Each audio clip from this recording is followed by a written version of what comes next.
Nagsimula nang nag-iikot ang Pamilya Ko Party List sa ilang barangay sa lungsod ng Lucena, Quezon nitong araw ng Miyerkules, Pebrero 19, 2025 para suyuin ng mga botante at mailahad ang kanilang mga programa at advokasya.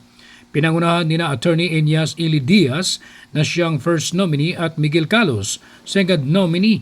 Kasama ang kanilang mga supporter na nag-iikot sa naturang lungsod na sinuyod nito ang Barangay Isabang, Barangay Pleasantville Phase 2 at ilang barangay na malayo sa kabayanan.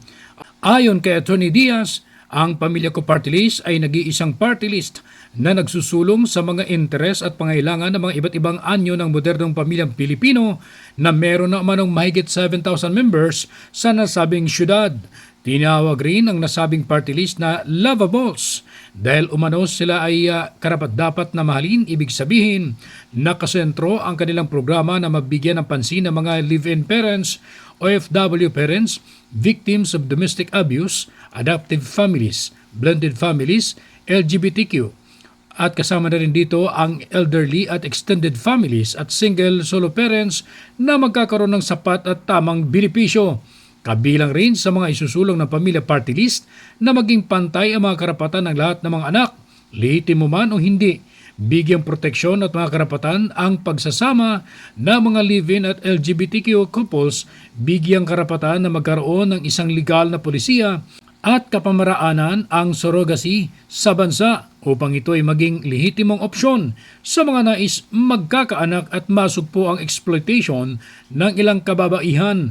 Palawakin ang suportang ibinigay sa mga OFW families, solo parents pati na rin ang mga asawang iniwanan at mga pamilyang pinamumunuan ng mga elderly sa pamamagitan ng mga programang pangkabuhayan, serbisyong pangkalusugan at food security.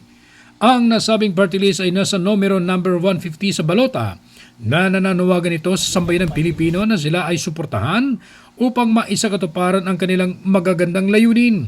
Isinisiguro naman ng mga nominee sa publiko na sila ay hindi rubber stamp o sunod-sunuran sa mga kagustuhan ng mga nakaupong politiko dahil sila ay walang sinusuporta ang mga kandidatong senador at higit sa lahat, hindi rin sila kaanib ng mga makakaliwang grupo.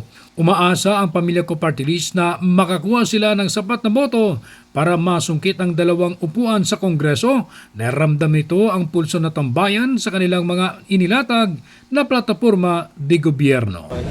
At siguro ang pinaka masasabi ko din po na hindi kami magiging rubber stamp dahil wala kami kahit anong political alliance. Tumatakbo kami on our own merit. Wala kami binibitbit na national candidate, wala ding national candidate na binibitbit sa amin. Sariling sikap, sariling pagod. So at the end of the day, kung kami ay pala rin, wala din kaming pagkakautangan ng loob, kundi lamang yung mga bumalik sa atin. Hindi po opisyal ng gobyerno. Ronda Balita Probinsya ni J.R. Nanit, naghahatid ng mahalagang impormasyon at balitang totoo.